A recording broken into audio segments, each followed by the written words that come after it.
Hello everyone, কি অবস্থা সবার? আজকের ভিডিওতে আমি কথা বলবো লিকুইডেশন এবং লেভারেজ নিয়ে। আমরা যারা ফিউচারে ট্রেড করি তাদের পজিশন মাঝে মধ্যেই লিকুইডেট হয়ে যায়। তো এই লিকুইডেশনটা কেন হয়, এখানে লেভারেজের কি ভূমিকা, আর এই লিকুইডেশন হওয়ার পিছনে এক্সচেঞ্জের কোনো কারসাজি আছে কিনা, এই পুরো বিষয়টা আমি আজকে আপনাদেরকে একদম সহজ ভাষায় বোঝানোর চেষ্টা করব। তো যদি আপনারা এই বিষয়ে শেখার আগ্রহী হয়ে থাকেন তাহলে অবশ্যই ভিডিওটি শেষ পর্যন্ত দেখুন। আরেকটা কথা, যদি আপনারা ক্রিপ্টোকারেন্সি মার্কেটের আপডেটগুলো রেগুলার এবং নিয়মিত বেসিসে পেতে চান তাহলে আমাদের টেলিগ্রাম চ্যানেলে জয়েন হয়ে থাকতে পারেন, লিংক ডেসক্রিপশনে দেওয়া থাকবে। তো আপনারা যারা ফিউচারে ট্রেড করেন তারা জানেন যে ফিউচারে মূলত এক্সচেঞ্জ আমাদেরকে লেভারেজ প্রোভাইড করে থাকে। সহজ ভাষায় বলতে গেলে লেভারেজ মানে হলো লোন, অর্থাৎ আপনি এক্সচেঞ্জ থেকে লোন নিয়ে সেই লোন দিয়ে ট্রেড করবেন। ধরেন যে আপনার কাছে $10 আছে, আপনি এক্সচেঞ্জ থেকে 10x লেভারেজ নিলেন, তো সেক্ষেত্রে আপনার $10 10 গুণ হয়ে যাবে, অর্থাৎ আপনি $100 ট্রেড ওপেন করতে পারবেন। তো আপনারা যদি দেখেন যে বাইন্যান্সে এখন 50x পর্যন্ত লেভারেজ প্রোভাইড করে, কিছু কিছু পেয়ারে 125x পর্যন্ত লেভারেজ প্রোভাইড করে। এছাড়াও আপনারা আরো অনেক এক্সচেঞ্জ দেখবেন যেসব এক্সচেঞ্জে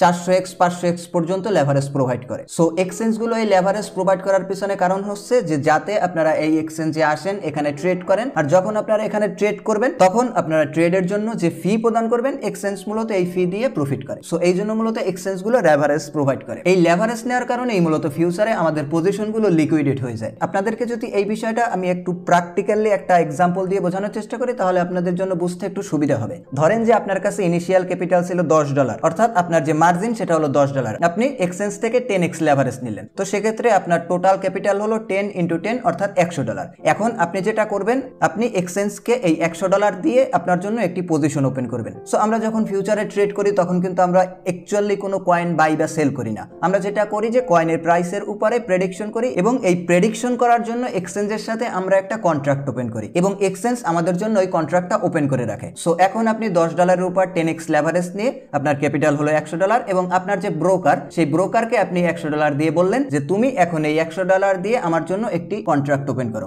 ধরেন যে একটি কয়েনের নাম X এবং কয়েনের বর্তমান প্রাইস চলতেছে $1। আমি আরো একটু সহজভাবে বোঝানোর জন্য এখানে এক্সচেঞ্জ হিসেবে বাইন্যান্সের কথা বললাম। ধরেন যে আপনি ওই $100 বাইন্যান্সকে দিয়ে বললেন যে এই নাও $100, তুমি আমার জন্য X কয়েনে একটা লং পজিশন ওপেন করো। সো X কয়েনের বর্তমান প্রাইস যেহেতু চলতেছে $1 এবং আপনার ক্যাপিটাল হলো $100, তো সেক্ষেত্রে আপনি 100টা X কয়েন কিনতে পারবেন এবং বাইন্যান্স আপনার জন্য 100টা X কয়েন কিনে একটি পজিশন বা একটি কন্ট্রাক্ট ওপেন করে রাখবে। সো এবার আসুন দেখি যে আসলে লিকুইডেশনটা কখন হয়। এখন মনে করেন যে আপনি তো 100টা X কয়েন কিনেছেন, 100টা X কয়েনের উপরে একটা কন্ট্রাক্ট ওপেন করেছেন। এখন X কয়েনের প্রাইস যখন $1 ছিল তখন আপনি কন্ট্রাক্ট ওপেন করেছেন। এখন X কয়েনের প্রাইস যখন 10% ডাউন হবে, অর্থাৎ X কয়েনের প্রাইস যখন 90 সেন্টে চলে আসবে, তখন কি হবে যে আপনার $100 10% লস হবে, অর্থাৎ আপনার $10 লস হয়ে গেছে। সো যখনই আপনার $10 লস হয়ে যাবে তখনই বাইন্যান্স আপনার পজিশনটা ক্লোজ করে দেবে এবং আপনাকে মার্কেট থেকে লিকুইডেট করে দেবে। এইটা কেন হয় এইটা বোঝার জন্য আপনাকে বুঝতে হবে যে বাইন্যান্স কিন্তু আপনাকে $90 লোন দিয়েছিল। সো বাইন্যান্স যেহেতু আপনাকে $90 লোন দিছে, ওই লোন দেওয়ার সময় তারা আপনাকে একটা হিডেন কন্ট্রাক্ট দিয়ে দিছে যে আমি তোমাকে $90 ঠিকই লোন দিয়েছি, তুমি এই $90 ইউজ করে প্রফিট করতে পারবা, কিন্তু তুমি আমার $90 থেকে $1 লস করতে পারবা না। সো যখনই আপনার পজিশন থেকে $10 অর্থাৎ আপনার যে ইনিশিয়াল ক্যাপিটালটা ছিল সেটা লস হয়ে গেছে, তখনই বাইন্যান্স সাথে সাথে মার্কেট যে প্রাইস ছিল সেই প্রাইসে আপনার যে পজিশনটা সেটা সেল দিয়ে দিয়েছে। সো যখন ধরেন যে 90 সেন্টে 100টা X কয়েন সেল করবে তখন অটোমেটিক্যালি $90 ফেরত পেয়ে যাবে, যেটা বাইন্যান্স আপনাকে লোন দিয়েছিল। যাতে বাইন্যান্স আপনাকে যে লোন দিয়েছে সেটা থেকে 1 সেন্টও লস না হয়, এই জন্য মূলত বাইন্যান্স ওই পজিশনে অর্থাৎ X কয়েনের প্রাইস 90 সেন্ট থাকা অবস্থায় আপনার পজিশনটাকে লিকুইডেট করে দেয়। সো এই হলো মূলত লিকুইডেশনের বেসিক ফান্ডা, যে আপনারা যখন লেভারেজ নেবেন, লেভারেজ নেওয়ার কারণে কয়েনের প্রাইস একটা সার্টেন পরিমাণ ডাউন হলে মূলত এক্সচেঞ্জ তাদের যে লোনকৃত ক্যাপিটাল আছে ওইটা বাঁচানোর জন্য অটোমেটিক্যালি ওই কন্ট্রাক্টটা ক্লোজ করে দেয় এবং আলটিমেটলি পজিশনটা লিকুইডেট হয়ে যায়। সো এতক্ষণ তো আমরা দেখলাম লেভারেজের রিস্কি সাইডটা। এবার যদি আপনারা একটু লেভারেজের পোটেনশিয়াল সাইডটা চিন্তা করতে চান তাহলে এভাবে চিন্তা করতে পারেন। ধরেন যে X কয়েনের প্রাইস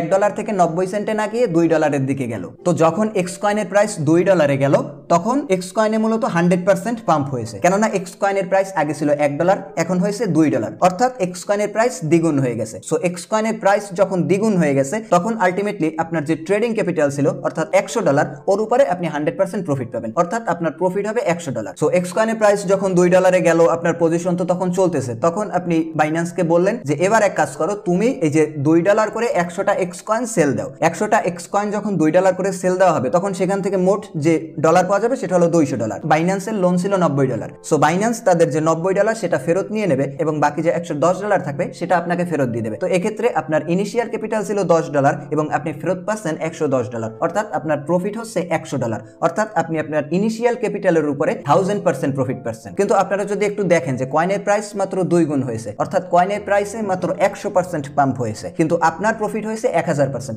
কারণ আপনি 10x লেভারেজ নিয়েছিলেন। সো 10x লেভারেজ নেওয়ার কারণে আপনার প্রফিট যেমন 10 গুণ হচ্ছে, আপনার লসও 10 গুণ হচ্ছে। এই জন্য আপনার লস 10 গুণ হওয়ার কারণে কয়েনের প্রাইস মাত্র 10 সেন্ট কমার কারণে, অর্থাৎ কয়েনের প্রাইসে মাত্র 10% ডাউনফল আসার কারণে আপনার পুরো ক্যাপিটাল লস হয়ে গেছে এবং আপনাকে বাইন্যান্স মার্কেট থেকে লিকুইডেট করে বের করে দিয়েছে। সো এই হলো মূলত লিকুইডেশন এবং লেভারেজের বেসিক ফান্ডা। আশা করি আপনারা পুরো বিষয়টা খুব ক্লিয়ারলি বুঝতে পারছেন। যদি আপনাদের এই বিষয়ে অন্য কোনো কোশ্চেন থাকে তাহলে অবশ্যই কমেন্টে জানাবেন। আজকের ভিডিও এই পর্যন্তই। আশা করি ভিডিও আপনাদের ভালো লেগেছে। যদি ক্রিপ্টোকারেন্সি ট্রেডিং রিলেটেড সকল ধরনের শিক্ষণীয় ভিডিও পেতে চান তাহলে অবশ্যই আমাদের চ্যানেলে সাবস্ক্রাইব করে রাখবেন। ধন্যবাদ।